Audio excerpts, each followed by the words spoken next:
Okay, so good morning, everybody. And we're going to go right into morning meditation. So, inviting everybody to close their eyes and start with conscious breathing.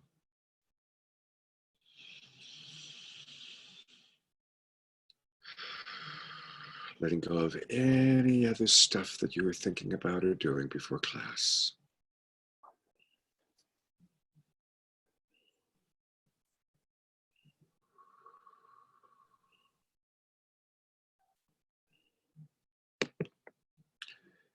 And feeling your connection to your body.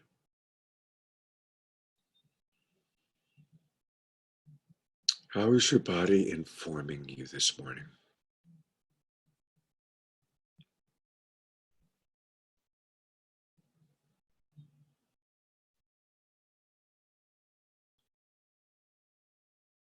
What's your body telling you?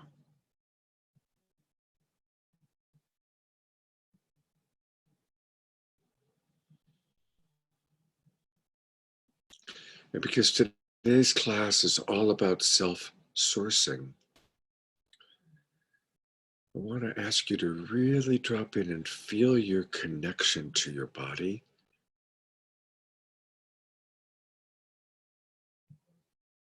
And not now, but a little bit later, I'm going to ask you to put into the chat box what you noticed. What did your body inform you of? And the next question is, what's your connection to Mother Earth, to the planet, to Earth?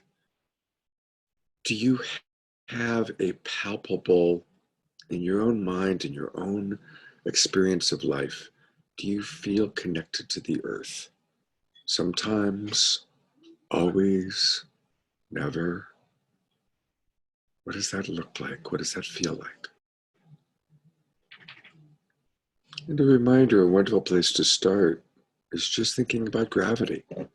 That at all times, I just love this, at all times we're being held by Mother Earth. And I do believe that Mother Earth is our true mother. It's what gives us life and sustains our life. The air we breathe, the food we eat, the water we drink.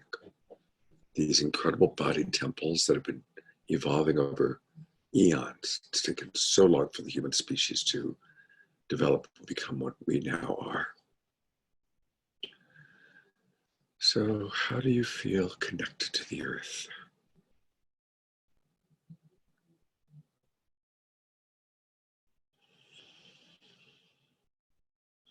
And then the final question is, how's your connection to that which has so many names? God, the universe, Father Sky, Source, Higher Self, Higher Power.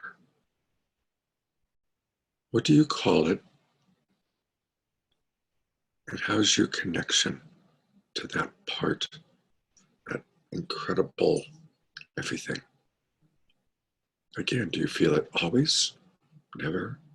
Sometimes?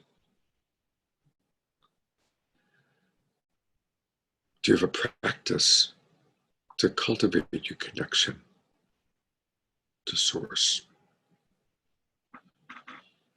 And there's no right or wrong, but it's so valuable. It's so helpful in life to feel connected to the earth and to feel connected to that which is greater than ourselves. Beyond human connection, because we so often look to human beings for connection, which is beautiful. But today it's all about self-sourcing. So when you get clear and have done your inventory of how you're feeling connected to your body, how you're feeling connected to the earth, how you're feeling connected to the sky, or to the source, whatever we want to call it, you can open your eyes, come back into the room. And I want to invite you to please, everyone, put your thoughts into the chat box. I will ask a couple of people to share verbally, And we'll start with Candace. Hi, thank you. That was actually really perfect because I'm feeling really tired, but at the same time, I've been under a state of depression, and I'm realizing how numb I've been, and I'm finally feeling feelings and all really great stuff I haven't felt in a long time. And one of those feelings today is that I'm tired and I don't feel like I could be here for this class right now. My body's telling me to lay down, and that it's okay. I did some writing before this, and it's okay to feel tired. There's nothing wrong. And feeling like for me, I need to step out of class. Like my body's hurting. I'm exhausted. It's amazing and great. And yeah, it feels good to know that my body is here and to have a state of permission for myself here. Absolutely. So let's all twinkle Candace, and you are absolutely welcome to lie down. You're welcome to leave the class, whatever you need, whatever anyone ever needs. Take good care of yourself. So thank you. Thank you, Candace. Thank you. And we love you very much. Thank you. Who else would like to verbally share? And I again want to remind ideally people to put into the chat box. Who'd like to verbally share what came up for you during this? Okay, Deborah Haviland. Thank you. I really appreciated this meditation. And I noticed that I really am connected to my body, and I'm feeling really well resourced. I've been making really good food. And before this coronavirus, I used to just always get, salads or hot food from Whole Foods. And I've been making my own food and really enjoying it and being really creative with dinners.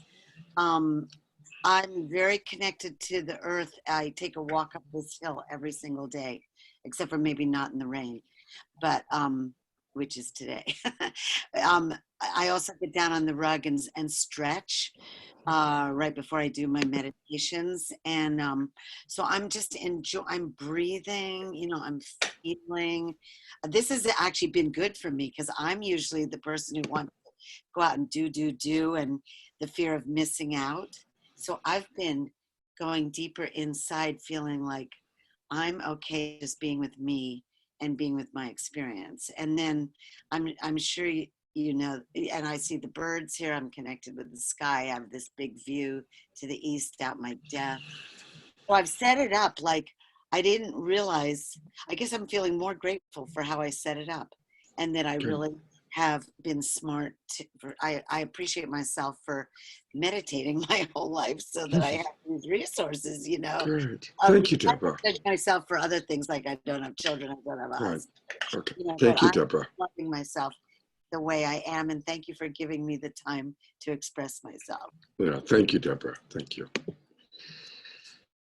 Twinkle Deborah and Twinkle Candace, who's actually still with us, or looks like she is, or maybe her screenshot is frozen. Does anybody else want to share? Anybody else have a longing to express yourself verbally? No? Okay, quiet this morning. So this is officially module 1 of the Relationship Essentials course. And it's so important to recognize that we start with self-sourcing. Because in order to have a wonderful relationship to the world or to others, we need to have a wonderful relationship to ourselves. And many of you have heard this before, but I want to repeat it, that I truly, firmly believe the meaning of life is we're here to learn to love ourselves. When I was producing metaphysical television shows, I did quite a few nationally broadcast documentaries and TV shows about near-death experiences. And across the board, inevitably, when people are having that near-death experience and they are shown the meaning of life or they remember the meaning of life, it's always a variation on the same theme. I'm here to learn to love, starting with myself. And each person would usually then see what their unique challenge to loving themselves was. I lost both my legs in the car accident. I'm an alcoholic. My wife left me. My business went bankrupt. I've always been overweight. Whatever it is, we all have disillusionments and life's challenges, and we're here to learn to love ourselves despite that. And many of us have grown up in a culture that shamed us or shamed people for being selfish if they were loving themselves. Self-love got confused with being selfish. But what I've learned is the more we love ourselves, the more we have to give to others. The more we have to give to others. As my wonderful mentor, Marshall Rosenberg, taught, the greatest joy in life is to contribute to the well-being of others. The more that we have filled ourselves, the more we have to give to others. And that way what we're giving comes from an overflow of our own resources. Otherwise, oftentimes we fall into the game of, I'm going to give, and I hope that then somebody will give back to me. So self-sourcing, learning to fill ourselves up, learning to fill our tank up, is an act of love for self, but it's also an act of holistic sustainability. Right? The more you have to give, the more well-resourced you are, the more you have to give. That's why I start almost all of my sessions now with clients with asking people, how well-resourced are you? Well-resourced meaning how much food are you well-fed, well-rested, well-watered? Are you stressed out right now? It's okay if you are. But if people are stressed out, then it's not a great time to do deep work because we're not well-resourced. And I've actually had sessions scheduled where I realized that somebody was so under-resourced, it was better to reschedule the session than to try and move forward with it. Kind of in a way, Candace did us a favor by demonstrating that. She was all excited, she came to class, and when she tuned in, her body said, no, I need to rest. So I'm really grateful to Candace for that example. So self-sourcing is what we're going to look at. And before we continue, I just want to check in and see if anybody has any questions about what I've said so far or a significant share that you'd like to provide. Anyone? Adrian.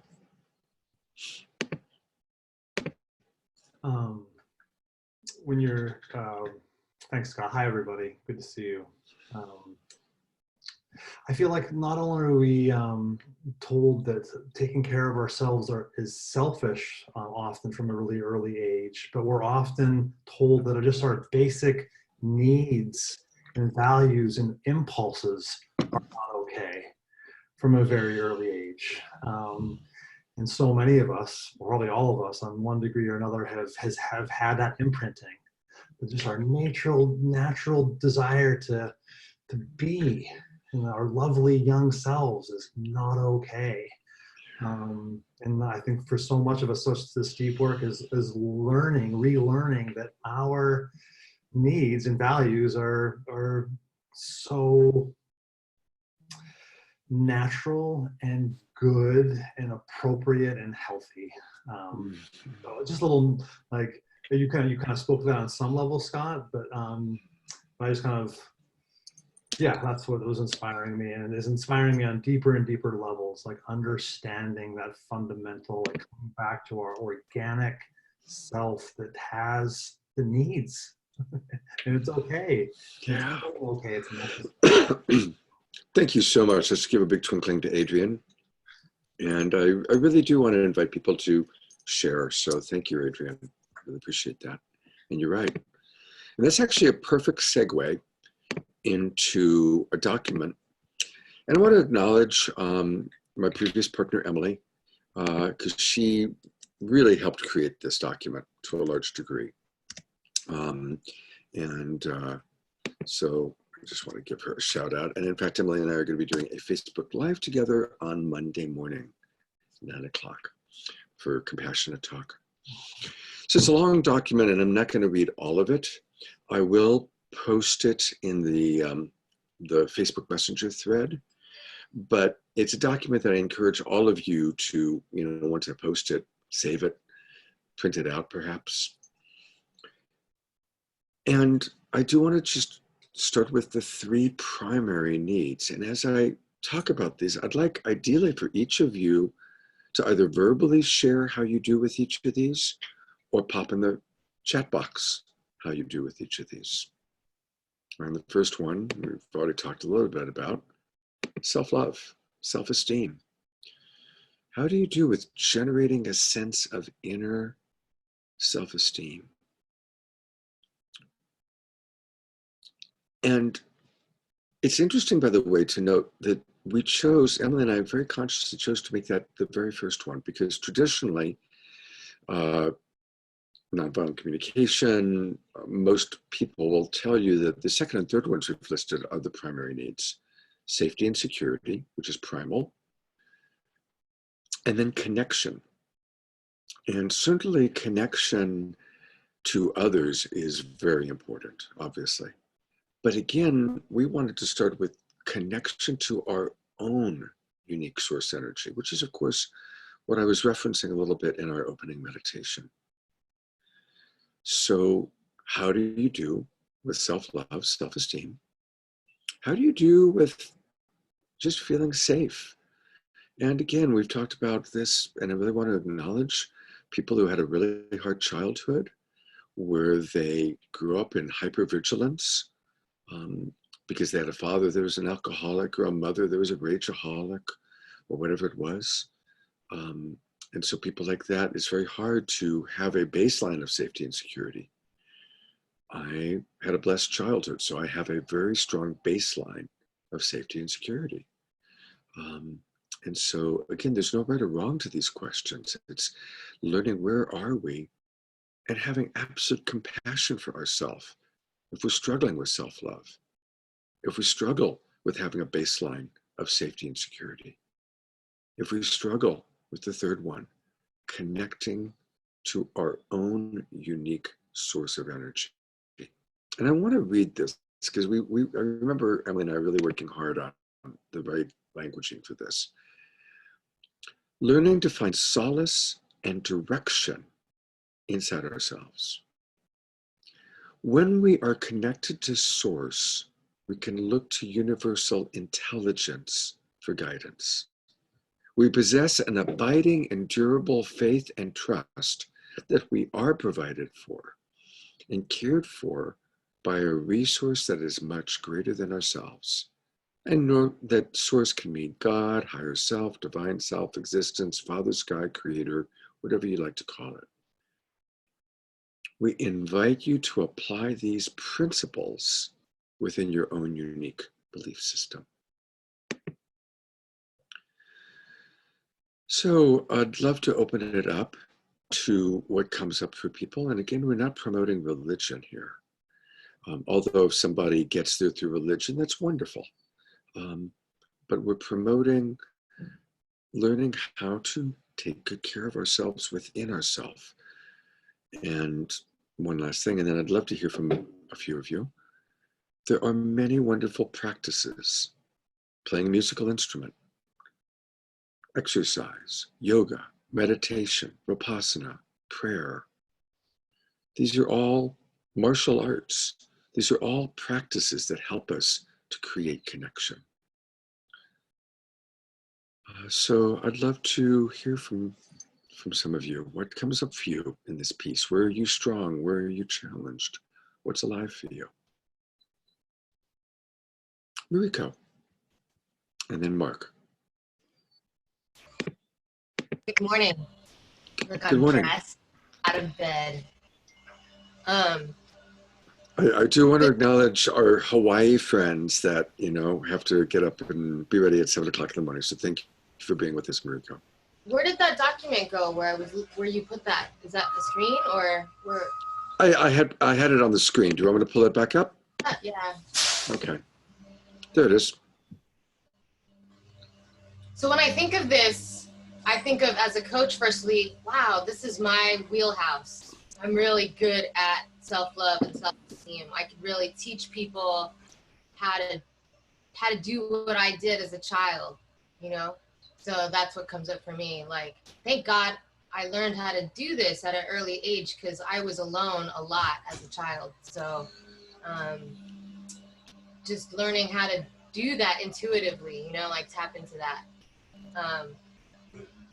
And also, Beautiful. but I also want to say for those people that don't understand like medical marijuana and how I use that, all of those things I can tap into quicker, like right in the first inhale. For some reason, all of those things that are listed there, I can shortcut right to all of those things. And that's kind of what that medicine does for me. It's not that it's not even me or it's the drug, it's actually me. So I don't really, believe when people are like, you're using a substance, because it's like, it's really me and it's really source. And actually, if you go into Hinduism, they use it to access source as well. But it's like, it's a paradigm shift, or I know when it goes into abuse or whatever, but I look at those things, source, how to access source,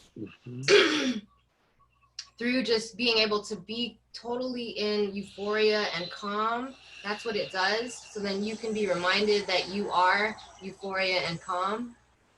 Okay, thank you. Thank you, Mariko. And she brings up an interesting and what could be controversial, but I'm glad she brought it up. The use of a substance as a way to connect. And of course, obviously, as coaches, and many of us are coaches in this call, as coaches, we have to be careful with, promotion or something like that. But I also personally, there's a lot of things that are culturally disdained that in some cases work for some people. I'll leave it at that. So thank you, Mariko. And I'm glad to hear that those are things that are in your wheelhouse. That's very cool to know.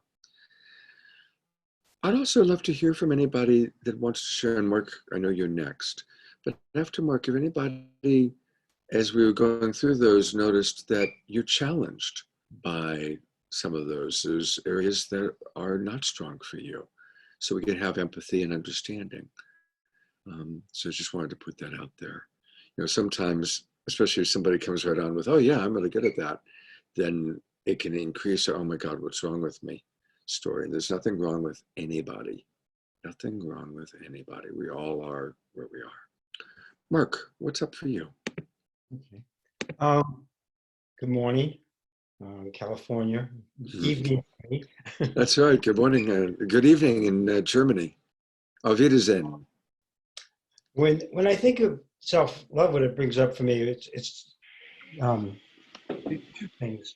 The first one was I had worked on self-love a number of years ago when it was a major recession we were going through, and my business was doing terrible. And I realized that when my business wasn't doing well, I didn't love myself. I blamed myself. I beat myself up. That it was my fault. And I realized that I had to separate myself from that because I didn't want to have my being affected by an external thing like a business. So what I did is every morning I would put my hand on my heart and say, Mark, I love you. And it took me a year to do that. I did it every single morning for 1 year. And it changed my life. And so that was a thing. And I didn't lose that. Once I had made that separation and I had given myself that love, it sustained itself, except for one area. And that was boundaries. And I realized And this is, you know, even work that we were doing the last course, that when I didn't honor my own boundaries, that I wasn't loving myself. Mhm. And it happens so often. And until I now, I'm still a novice, but building a strong boundary has really helped me love myself in my relationships, that I feel like I'm not out of integrity with who I am, because either holding a position, or if I don't want to hold the position, it's a decision I'm making conscious rather than unconscious. So those are the two things. Beautiful. Let's give Mark a really good twinkle. I got tears in my eyes when you told that story about putting your hand on your heart and practicing self-love every day. Beautiful. Thank you. I'm wondering, and I don't want to make too much of a dialogue about it, but were there mental gremlins, Mark, that would get in the way sometimes when you first started that practice? Were there? Well, I had an physically abusive childhood, and I think that it was also, you know, coming to grips with that, dealing with it face on, accepting my relationships with the people that did that, and realizing that I wasn't a bad person. That a young child can't be a bad person, you know, and it was really not me. It was the difficulties that these people had with themselves. So that was a big aspect of it. Oh, thank you. Thank you. The reason I brought that up is that I give affirmations quite frequently to most of my clients.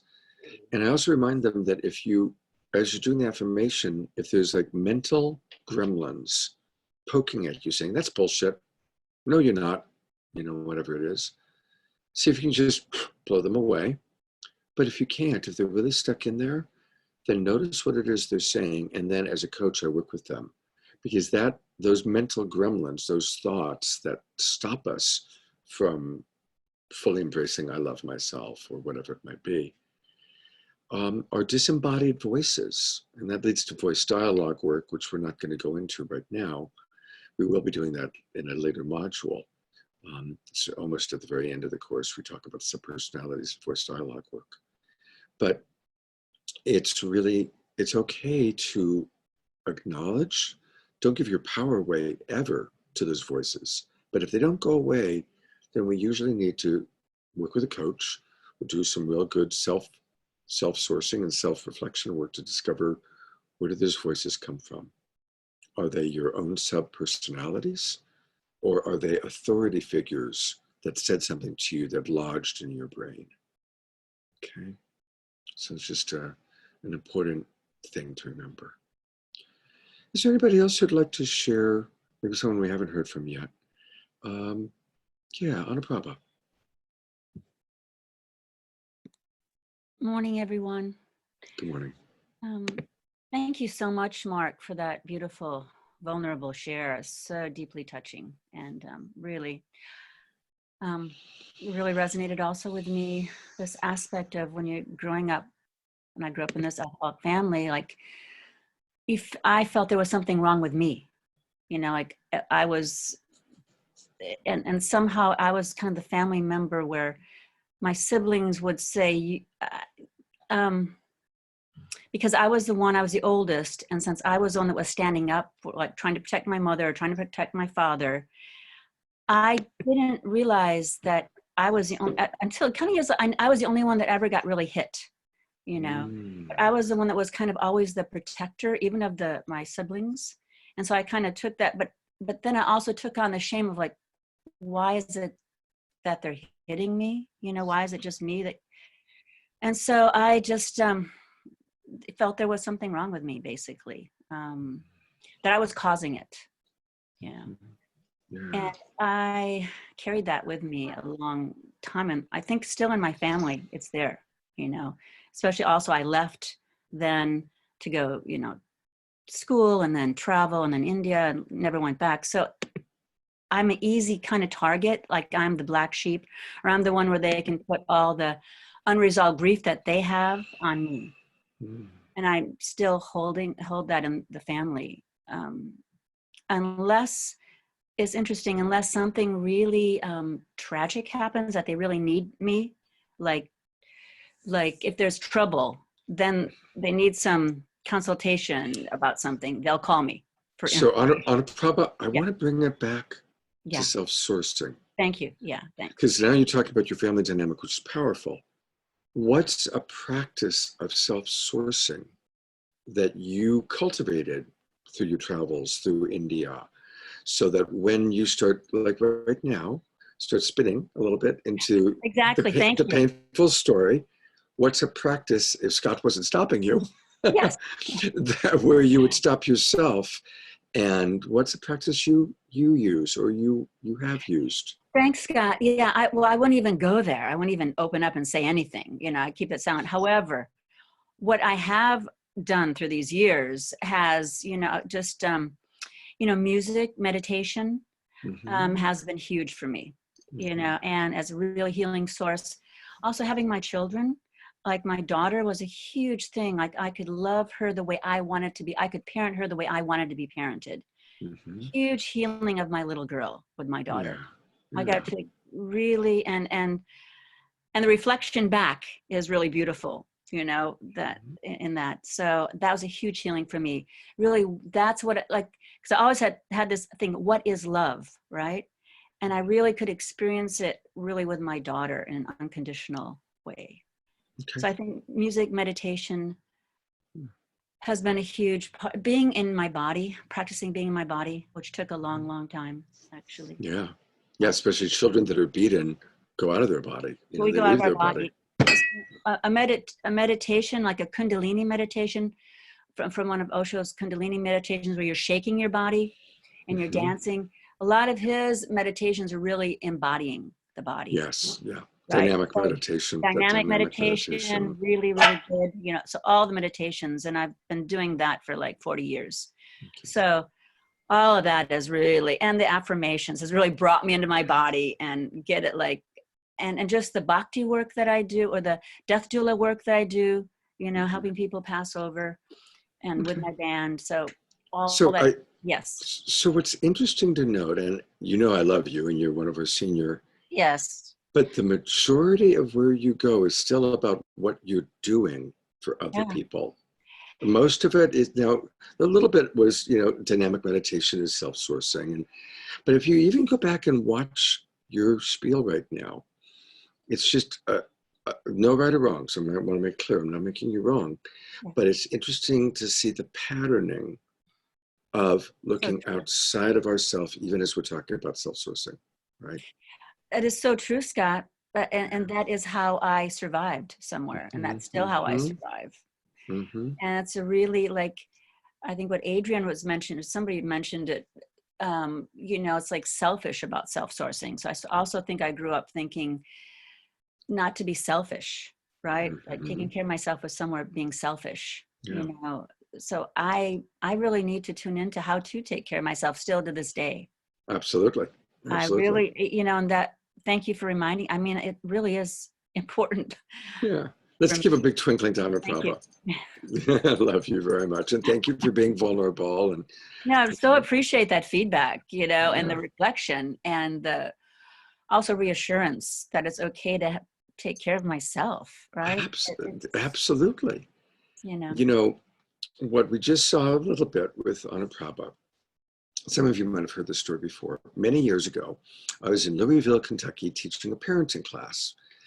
And it was almost all women. In fact, I think it was all women. And I handed out the list of universal human needs. And I asked them to circle 3 words, 3 of these universal human needs that they wanted to have more of in their life. And while they were doing it, I noticed that the woman directly in front of me started to cry. And so, my attention went on her. I was like, wow, what's causing the tears? Your tears are beautiful. What do the tears have to say? And she's like, my needs?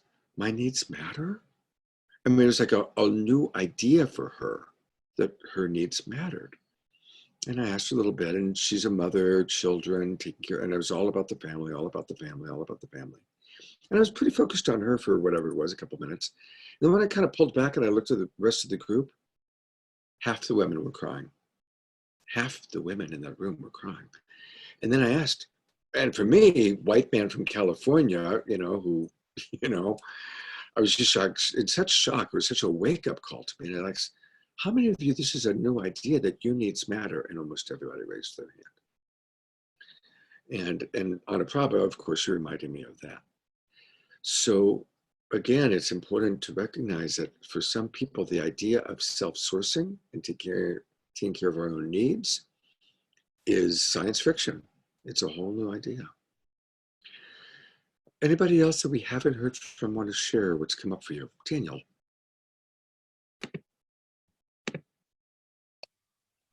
Yeah, hi everybody, good morning. It's early here. But I just wanted to say that I'm noticing more and more sooner that when I, like specifically at home, my intimate relationship, if I'm needing self-connection, oftentimes I get that through taking my own space, being in my own space. And I notice that if I need that, it's been difficult for me to ask for it or to even acknowledge it. And so I find myself getting cranky and snippy and like energetically basically trying to push people or my wife away from me because I need space. And so I'm becoming more aware of when that happens and realizing, oh, I need self-connection. So I don't have to like create any unnecessary drama around it, hopefully. Hopefully I'm getting better at it. Yeah, I'm in with that. I'm appreciating you bringing that up. Let's twinkle, Daniel. If ever I forget to twinkle, people, please, somebody else remind me. I'm wondering, Daniel, just in that dynamic, sometimes in a family dynamic, there is like this pattern of there's so much to do. So, or the other person is, really focused on getting things done. And so we feel guilty or feel like we can't ask for, because there's the awareness of all that needs to get done. Is that show up in your household? Yeah, for sure. Yeah. And so we turn our partner into a drill sergeant. Right? Yes. And sometimes our partner is very, very happily takes that role of playing the drill sergeant, right? And so we give our power away, and then there's resentment and all that stuff. And I'm just wondering if that shows up sometimes. Yeah, it does. And, and then it brings up my authority and my authority issues and my rebellious reactions. Right. So your wife goes from being the drill sergeant and you become the rebellious teenager. Yeah. Yeah. And that's where it's so important to look at our different sub-personalities and how they show up in different ways. So thank you, Daniel, for sharing that. Anybody else want to share before we move on? Anybody else that we haven't heard from? Okay. Patsy. Patsy, I was almost going to call on you. I could feel you. Come on, Patsy's got something to share, I can tell. I do. Good morning. Good morning. I think that I have developed tools to self-source, and I think that getting into your body is so powerful and a great one. I do find remnants of the old things like Anna Prabha was talking about, and one of them that I read in an article that really resonated with me is in a hyper-vigilant childhood like I grew up with, one gets to the pattern, and I've noticed it in myself today at 61, that I don't always trust that somebody's going to show up like they did last time I saw them. And so I kind of have to reassess somebody every time I meet them to make sure that they understand me and I can trust them. And so I'm just speaking now because I'm noticing that there are little remnants of patterns that I can just kind of drop away to gravity and like notice them and then drop them of, oh yes, identify this as an old childhood thing. But that kind of stuff gets in the way of me self-sourcing because I'm used to looking externally to make sure that everything's safe in my world. Yeah. Does that make So sense? again, yeah, absolutely. And it's so important for us, let's twinkle Patsy. For those of us who aren't hypervigilant, to have maximum compassion for those who are. I really can't emphasize this enough because I've watched too many scenes where, let's just say, the husband is complaining, my wife is so crazy. She just goes nuts over the smallest things. Well, as I get to know the wife, she grew up with an alcoholic father or a rageaholic mother or whatever it was, a brother who beat her.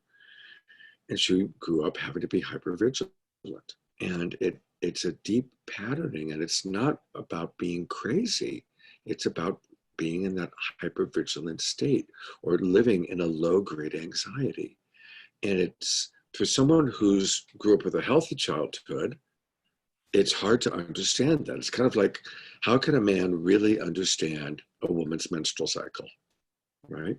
Or how can a woman really understand a young man's testosterone level, right? It's like, you know, it's just, it's something, it's such a personal chemical thing or personal body experience that someone who hasn't experienced it really can't comprehend it.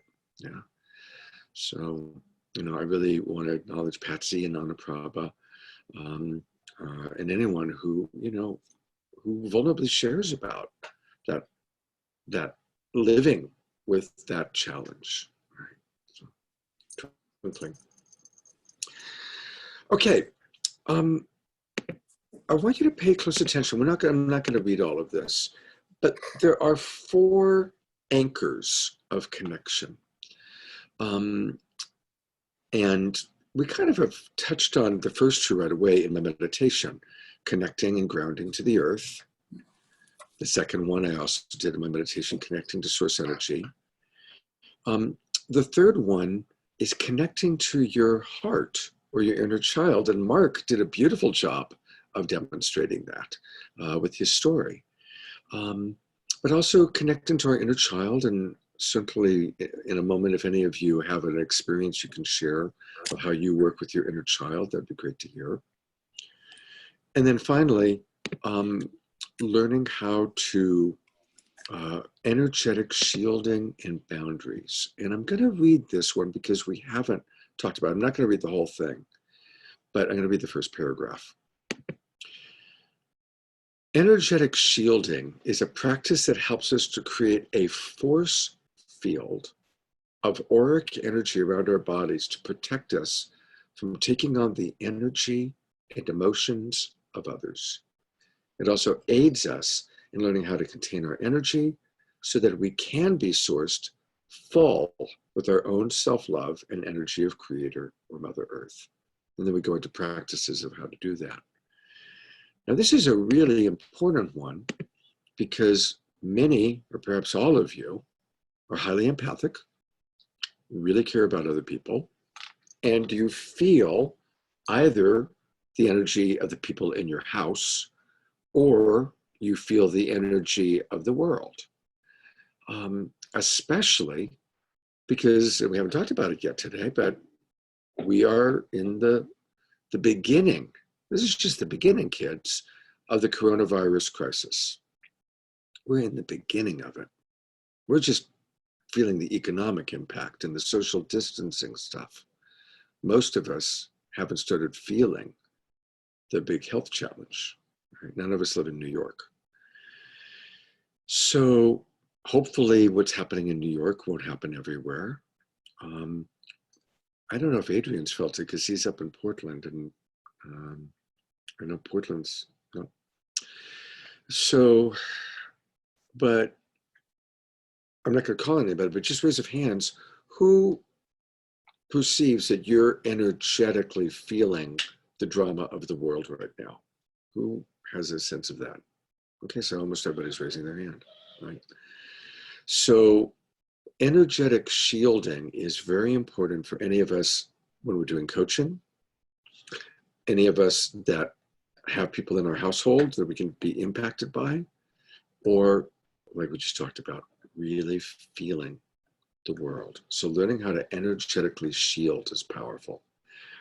I'm not going to call on anybody yet. By raise of hands, who does have a practice for energetic shielding?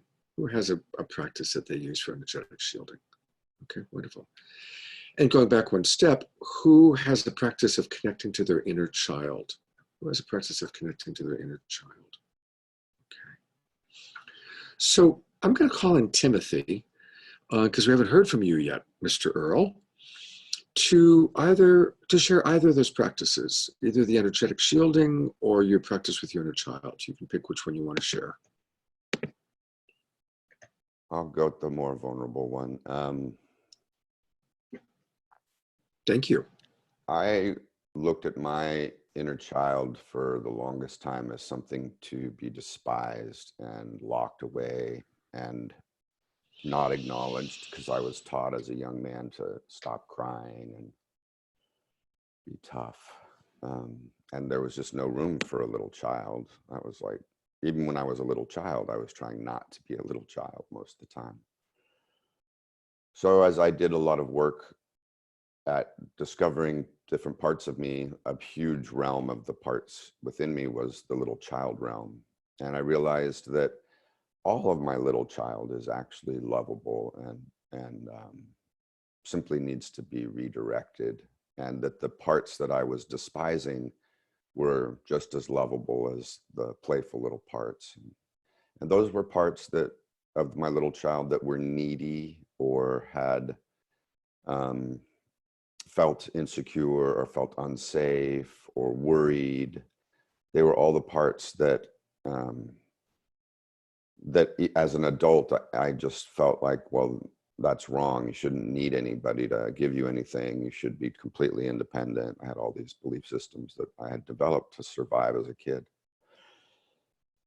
So one of the big practices was really inviting all these parts, all these little child parts, back into my adult lap, if you will, where my observer or my highest self could really just invite my parent, my adult, to wrap and love these parts of this little boy. And eventually it just became one little boy. And now he's just playing in the fields, counting flowers and looking at the birds. And even his huge protectors just sit in hammocks drinking cocktails all day long. So, quite good. Big twinkling for Timothy. He does speak to me, you know, the little child will come and knock, and usually the big protectors are right there next to him. Should we lock him up again and put him away? You know, is he safe? And I just thank them all for bringing my attention to whatever the situation is and let them know it's going to be okay and send them back out to do their fun stuff. Timothy, thank you so much. I really hope everybody kind of took that in, because that's a very beautiful example of a man successfully transitioning what most men don't, because most men were raised with big boys don't cry, you know, don't have uncomfortable feelings. And so they develop anger as the cover emotion to cover anything else vulnerable, right? Confusion, sad, hurt, overwhelmed, scared, all those things get covered up with anger or some other cover emotion. Another part that I want to riff on that was really important that he shared was the idea of the protector. This is really important, because remember when I was talking about those disembodied voices? When I coach people and I work on them, it's amazing to me. This has been a mind blow, you know, it's been an awakening. How often actually the disembodied voices are our own protectors that have developed, protecting us, protecting our inner child, protecting our little boy, by blocking love, blocking us opening our heart, right? So it's really important. When I'm working with somebody like that, it's like, okay, we got to give the protector something else to do. We got to give the protector another job, right? Or give them a new way of protecting the inner child. Does that make sense to people? Does that resonate? So beautiful. Thank you. Thank you. Okay, so he did working with the inner child. Who would like to? Let's twinkle Timothy. Thank you. Big twinkling for Timothy. Thank you, Timothy. Who wants to share a practice of energetic shielding that they've developed? Okay, Deborah. Thank you. Okay, so early in the day, leading retreats at Mount Shasta, we were taught to imagine being, say, inside the mountain, but put granite rock around Archangel Michael or any kind of angel or good higher being that you relate to, and see like diamond light, royal blue light, affirming. I do a grounding cord, and then really affirming I am in my column of light with God. I am aligned with my God presence. And whatever's out there, you know, I can love it or serve it, but it doesn't have to just like jump in my boat and sink it, you know. So I'm in my own field of energy so that I can stay clear. And I do, in Sufism, we have protection prayers. In Christianity, they have them. In almost all world religions, whatever your faith is, there are specific protection prayers, like the 91st Psalm in Christianity. In Sufism, we say this beautiful prayer that is all about protection. But I think for anybody universally to imagine a column of light, you know, going up into, say, the sun or the great central sun, coming, bringing light down into the center of the earth. I almost imagine hooking onto it like you would hook onto a boat buoy. And then this wonderful scent, whatever I love, putting it around me, whatever any of you have your favorite colors of light, but it strengthens and fortifies. And then exercise. I mean, actually exercise gets us in our body so that we're self-resourced. Thank you. Thank you. That's all twinkle, Deborah. Thank you for sharing that. Yeah, I mean, to be honest, kind of the very end of what she said is what I usually do. I'll jump on my trampoline after a session, or I'll play with my dogs, and at least once a day, unless it's raining, I take the dogs for a walk, and just literally as I'm walking, I'm imagining I'm letting go of the stuff I've taken on with other people.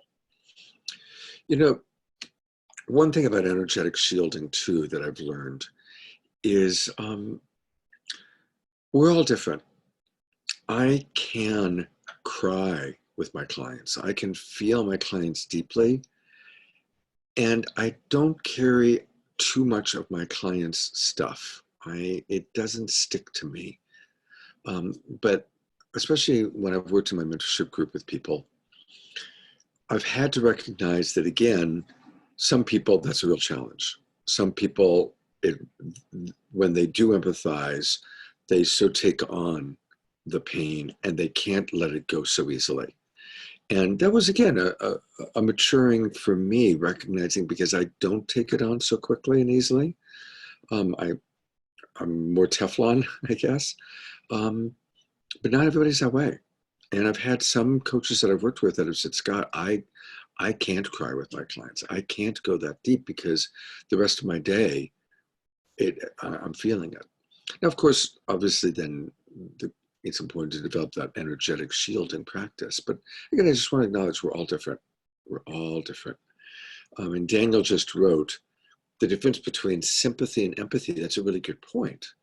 Because sympathy, when we go into pity for someone, that is very different than empathy, which is just feeling their experience.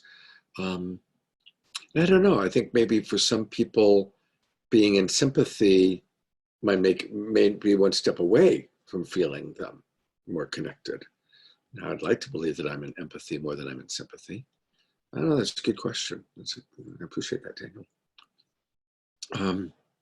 Yeah, Deborah, quick. Just addition that I realized was also, I mean, I think I'm a little bit more, it varies who I'm working with, if I feel it and get impacted or if I can be detached, but that we can also consciously feel somatically if we feel a cord with somebody or where it got into our body and cut cords and push the energy back out of our body system and offer it up to God. I mean, that's what offering it up really means, to release it into Absolutely. the source. Thanks. Absolutely. Thank you for that. Absolutely. Yeah. Two things. Just riffing on what Deborah just said. I like to imagine giving it up to Mother Earth, and she'll take it and compost it, right? You know, she'll take that sadness or that anger, that frustration, whatever it is, and there'll be new flowers in some place in Africa. Mariko talking about sympathy and empathy, I agree. She says, she wrote, I feel like sympathy is from a higher level down and empathy feels like from the same level. That's right, we empathize with, whereas sympathy, we're looking down on somebody, empathizing, we're with them. So, okay, I'm gonna run through one more piece, but then I'm gonna take a short break and then we're gonna go into pods for each of you to talk more in depth about this. So going back to the document again, it's really important, and this is kind of continuing on with what we're talking about, how to release and discharge our uncomfortable feelings. We don't want to swallow our uncomfortable feelings.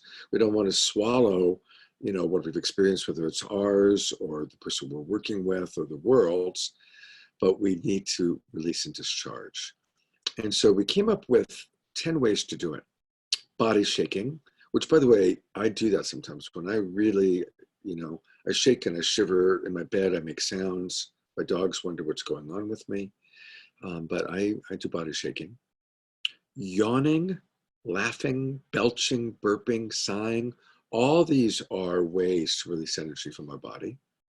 Movement, Deborah talked about that. Running, exercise, doing jumping jacks.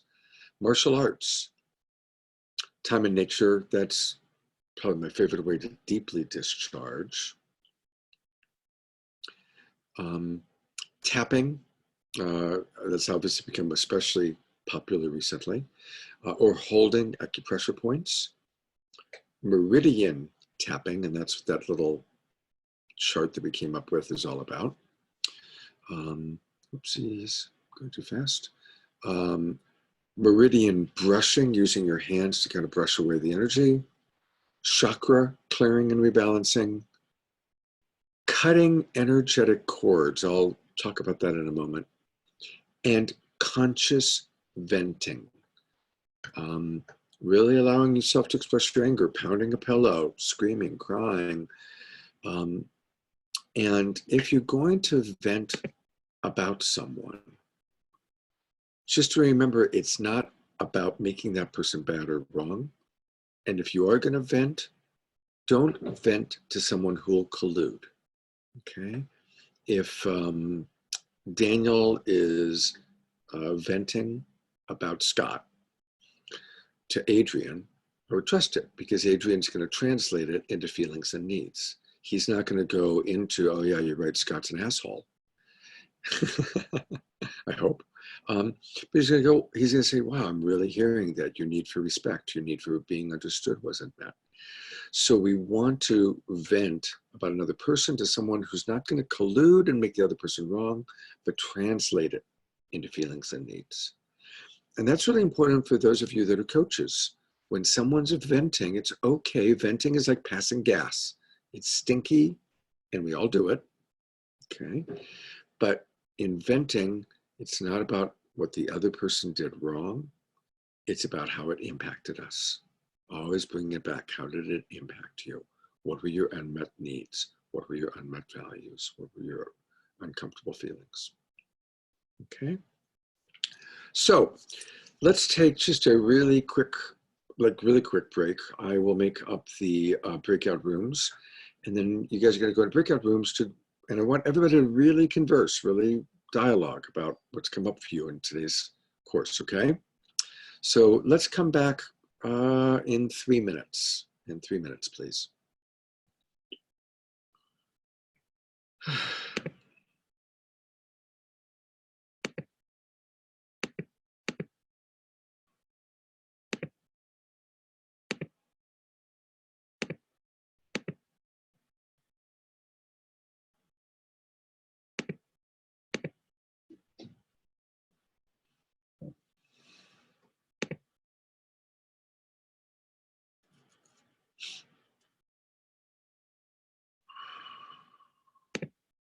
Group.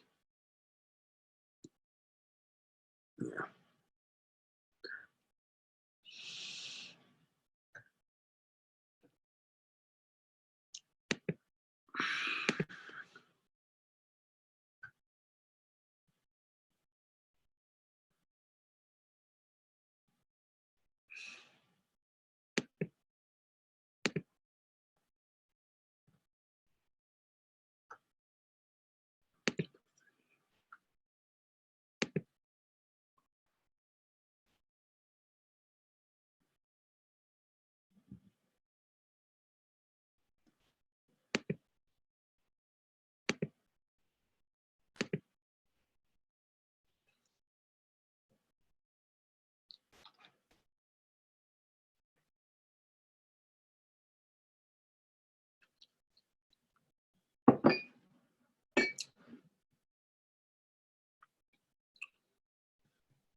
Oh, yeah, I think so.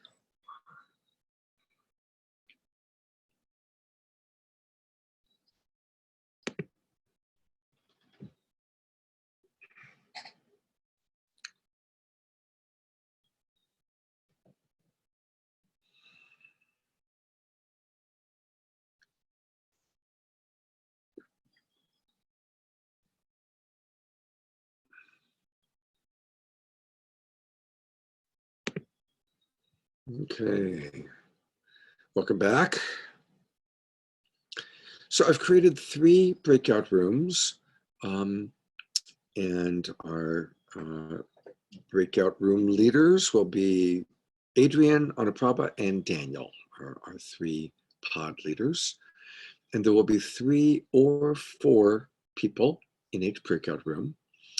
And let's do 24 minutes. So you're going to come back at, or it'll actually end up being 25 minutes, 23 minutes, I mean.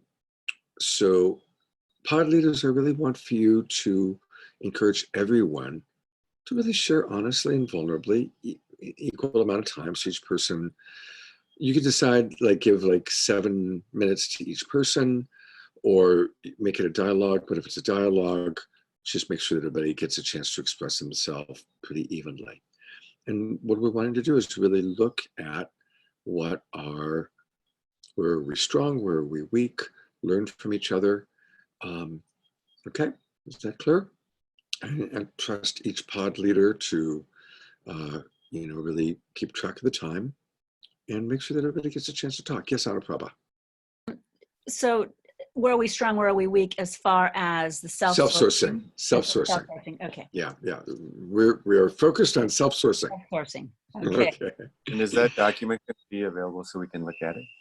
Oh, yeah, that's a good idea. What I will do is I will post it right away in the Facebook Messenger thread. Okay. Adrian? And Scott, so this is a conversation, not that we all have a certain amount of time, where actually this is more of a free-form conversation?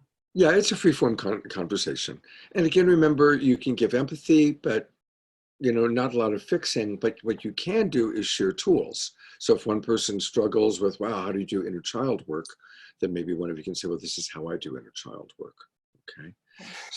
And Scott, I have a burning question, which I can save for a little bit later, about self-sourcing, self-isolation, and the value of some people actually working on going outside themselves and looking to others. I've been thinking very deeply about this, and So I think maybe I could wait for the question for when we come back. Yeah, that sounds like a great topic, and we will tackle it when you guys come back. Great. Yeah, I like that one. Okay, I am opening the breakout rooms. Please click join. There are going to be 4 people in your room, Adrian, and 3 people in the other 2 rooms. But if other people come in, I'll divert them. Okay. And remember to click join room.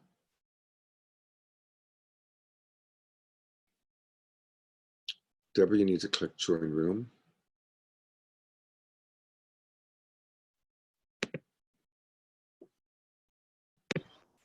Yeah. Welcome back, everybody. Thanks for the question, Mark. I appreciate it.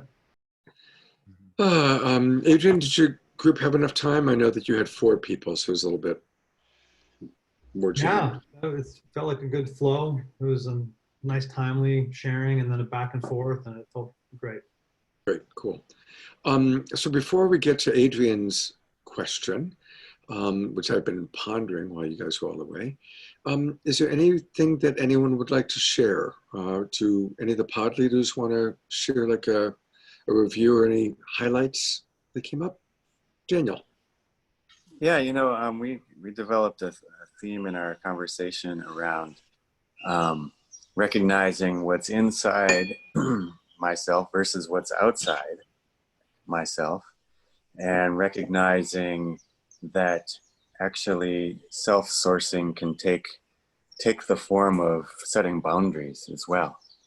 And recognizing when, okay, I've gotten to a place where either I'm taking in your opinion too much about me, or I'm giving too much and not receiving enough from this conversation, and recognizing the need, okay, well, this is as much as I can do and give in this situation, so I just need to declare a boundary. Yeah, That's kind beautiful. Yeah, that's a good one. Thank you, Daniel. Twinkling Daniel and Daniel's group. Adrian. Yeah, I mean, I guess I can just add to that, because that was also a significant theme, boundaries. You know, like so often, in order for us to connect healthily, effectively with other people, we need to be resourced. And in order to be resourced, oftentimes we really need to self-source. And oftentimes, in order to really self-source, we need to make boundaries. And so there's this link between the value and the need often of creating boundaries so that we can take the time for ourselves in order to self-source. So yeah. We will be doing an entire module called How to Set Boundaries with Compassion. It's an entire class. I think it's like class 11 or something in the modules. It's also towards the end. But yeah, it's setting boundaries with compassion is a big deal. Anaprabha, how about your group? Yeah, we had a really beautiful resonance of just like holding, I think really deeply holding our inner little children, our inner child. And there was we discussed like tools around what was it, the protection, you know, using sound, using essential oils, using like Palo Santo. And then a huge piece was really when we're like communicating or with somebody, for example, and we're feeling uncomfortable, it's okay to switch the conversation, to really see where we're getting uncomfortable. And feeling like we can take care of ourselves if we're uncomfortable. We can actually leave that conversation. We don't necessarily have to make that person feel, comfortable by staying in it. And this was like, this was kind of a big piece for, I think, all of us, like, because we find ourselves in the situation, hanging in, and then getting angry, and then not being true to ourselves. And then, so now being more aware of when that happens and saying it's okay to take care of ourselves. And that's a huge piece of self-sourcing. Thank you. Thank you for sharing that. So twinkling to Anaprabha and twinkling to all of you. Thank you. While you guys were away, I realized there's a really important part of self-sourcing that I wanted to talk about, and then we will get to Adrian's question. A lot of people have resistance to self-sourcing. And one of the significant resistances is attachment to getting needs met from another person. Because there are some people that are just so desiring for their lover or their mother or whoever it is to meet their needs. And it's, again, empathy first, total compassion for that. There have been so many clients I've worked with where, as a couple, when I start talking about self-sourcing, I'll watch and actually hear somebody say, no, I don't want to learn self-sourcing. I want her to really know what I need, right? Or I want him to meet my needs. And I've had that experience many, many, many, many, many times as a coach. And so I just want to acknowledge the resistance that people have to self-sourcing because they are afraid that it means I'm going to be alone, or my lover, my partner, my person that I'm attached to is now going to have a hall pass to not meeting my needs. And there are times that I've had people come back and say, yeah, guess what, Scott? You talked to us about self-sourcing. So now my girlfriend says, go self-source. Remember what Scott said, go self-source, go self-source. Which obviously is not the point of this, okay?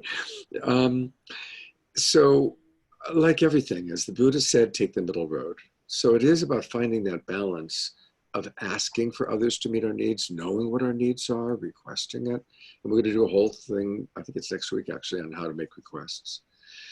But I just wanted to point that out, that, you know, self-sourcing is not a weapon to be used to avoid connection, but also recognizing that it is human nature that we really want to get our needs met from another person, right? Does that make sense to everybody, that dilemma that can come up? Oh, good. Okay, yeah. So Adrian. I just want to clarify my question before you answer it. So okay. All right, before you clarify, and I was going to go to you, my friend, before that. I was going to have you ask again. Anybody want to comment on what I just shared, though, about the fear of not getting your needs met by another person if you're self-sourcing, or the fear of somebody using go self-source as a way to kind of, you know, push you away? Does that bring up anything for anybody that you want to share? Mariko.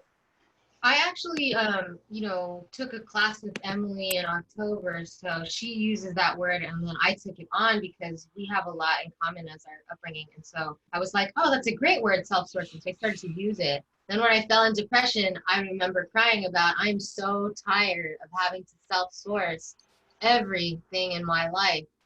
And I just remember that was the crux of my pain, and using that word that I just learned, in October, which is probably words that you also worked on together. Yeah, absolutely. But the balance, right? For someone who grew up so alone, it's like, so I've learned how to self-source. I'm exhausted of that, I'm so exhausted of having to take care of myself only. Yeah, thank you for that. And I really do want to, I really do want to acknowledge Emily is the queen of self-sourcing. And as somebody who did life with her for 5 years, it was wonderful in that she didn't take things personally because she knew how to self-source. But there were definitely times that I wanted more connection. And she's like, nope, go self-source, Scott, go self-source. So I've been on that end of it. All right, Timothy. Almost the same thing, just kind of tying back to what I said earlier of having learned how to self-source so well, it can become where we're not in the middle road anymore. We're just self-sourcing all the time, and we don't even ask our partner to meet a need.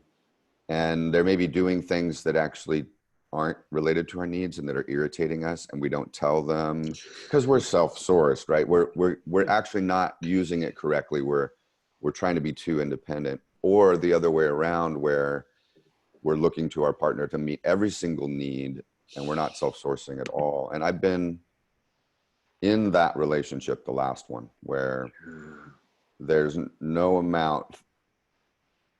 end how much I have to do to help that person find their center and come to self-source, and it's just exhausting. So I think all of us trying to find and helping our clients find that middle road where the wise self is centered and there and knows, I'm going to take some space, or, hey, I'm going to actually ask for something, connection. And then Emily says, well, go self-source, and so you have to, but at least you asked. Yeah, I find myself sometimes not asking. thank you. It's reminding me of that line in Hamlet where Hamlet says, "Get thee to a nunnery," right? It's kind of like that too. Go self-source. Go to the nunnery and leave me alone, right? And also the horror of being in relationship with someone where it's like the black hole of Calcutta. Like no matter how much you give, it's just and really energetically when there, and of course there are people like that. We can be judgmental and call them energy vampires, but there are people who haven't learned how to self-source and they don't have that foundation. So no matter how much you give, it just pours right through, right? It's like pouring water into a vessel and the vessel doesn't have the bottom. So the water just keeps going through. And those are very, very, very, very draining, no pun intended, relationships to be in, and difficult, and really relationships to avoid. Patsy. As we talk about this, I can see just the continuum. I can find myself on all those continuums too. And I am just noticing that oftentimes as the partner in a relationship, or even as the self in that relationship that's looking for that there are key times of change along that. Oftentimes I notice that was such a big shift for me, a shape-shifting thing for me when I realized that I was looking into the black hole of Calcutta. Yeah. So, hey, like on a time scale, there was just a huge warp there. Like, wow, this is my power time. This is my time of opportunity. This is my time of dropping all of that away. So oftentimes, even when we're in relationship, it seems to me that these are such powerful single moments with ourselves in terms of where we are in our own lives, irrespective of whether we're in a relationship or not. The partner just happens to see, oh, this person is needing from me things right now that I can't give her. Let me just step back. She is in some powerful transition right now, rather than, oh, I'm responsible for, seeing her out of this dark spot. That there's a lot of freedom, and someone just stepping back and saying, wow, like Daniel was saying in my group, this is my boundary. And then letting that person go ahead and shapeshift. Yeah. Beautiful. People don't often stay in these difficult times, it seems to me, for very long. Yeah. Either they change out of them, or life has a way of dumping them right out on the pavement. Right? Well, it's a wide world and lots of diverse experiences take place. But I'm loving what you said. I am, and I think what we're all saying is different ways of saying, finding that balance. Just finding that balance of taking care of self, being available to others, and when have I gone out of balance? And again, like Daniel said, he recognizes he's out of balance when he starts getting grouchy, right? So that's why it's so important for us to all be well-resourced, and no one we're not well-resourced. And probably we all have, we've been around for a while, so we've been on all ends of it. We've been with people who it's the black hole of Calcutta. We've been the one who's graspy. We've been the one who's pulling back. We've probably played all roles at different times. Thank you, Patsy. Let's give a good twinkling to Patsy there. All right, Adrian, I'm putting the spotlight on you for you to ask your question again. Well, these last shares and processes really spoken to my question. And I feel like it's really about balance. And now when I read the first couple lines, and I'll just read them, of this document. Self-sourcing is defined as the ability to take care of ourselves and to source our own needs from within. This is contrary to our social conditioning, which teaches us to look outwards to other people or things for our happiness. And I feel like in some ways this is really true, but when I read that, I was like, well, in some ways it's kind of the opposite. You know, we live in this culture of self-reliance where we are, you know, in these nuclear families, so many people live alone. And for so many men in our culture, there's almost this need to teach people to reach out, to cultivate relationships, to go outside themselves, because there's such a conditioning and entrenchment around sourcing their needs only from themselves. And I just really appreciate these last few shares and the way you responded. You know, yeah, the balance. Some of us really need to work on cultivating our ability to self-source, and for some people, so I guess I feel like the question's been answered. But I wanted you to speak more to it because you have so much wisdom, and like so many of these things, it's nuanced. Yeah. Thank you, Twinkling of Adrian. You know, while we're twinkling, let's twinkle next door towards Emily, because I do really want to acknowledge how much we've all learned one way or the other through Emily's wisdom about self-sourcing. Hopefully she got a little shiver just now. Laura. I'm about to see her in 10 minutes, so I can pass. I'm in the poly group that she runs. Oh, right, yeah, there are things at 12 noon. I'll definitely let her know that she was well appreciated today. Cool. Yeah, I will do so. Yeah. Good. And yeah, this was a great lesson. Thank Good. you. Well, it's nice to have you with us, Laura. All right, so soul work. I'd like for everybody this week to really pay attention to how well resourced you are. And I'd like to ask you to do it twice a day. When you wake up in the morning, how well resourced am I feeling this morning? And then when you go to sleep at night, how well resourced was I throughout the day, right? Where did I let myself get depleted? Where did I continue to give even though when I was exhausted? Where did I put off eating in order to keep working, right? Where did I really need a walk or to take a break, but I people pleased and, you know, continued to do whatever I continued to do? So your homework, soul work, is twice a day, checking in on how well resourced you are. And for each of you to do one unique self-sourcing. You can go through the document and take a look. Like, remember the 10 ways to discharge. Maybe choose a way to discharge that you've never done before or that you don't commonly do. Okay, so pick one practice or one way to discharge. And I want for each of you to send me a Facebook private message letting me know what you chose and how it went. Okay, is that clear on everybody's soul work? Checking on how well resourced you are, pick one practice, and then write to me about how the practice did. And you need to write to me before next Saturday. Yes, Laura. I caught we're supposed to check in with ourselves in the morning. What was the second time we should do it? I'd say at night, like when you're getting ready to go to bed or you're in bed, get ready to go to sleep. Okay. Do you recommend like ever writing that down or just like internal conversation is good?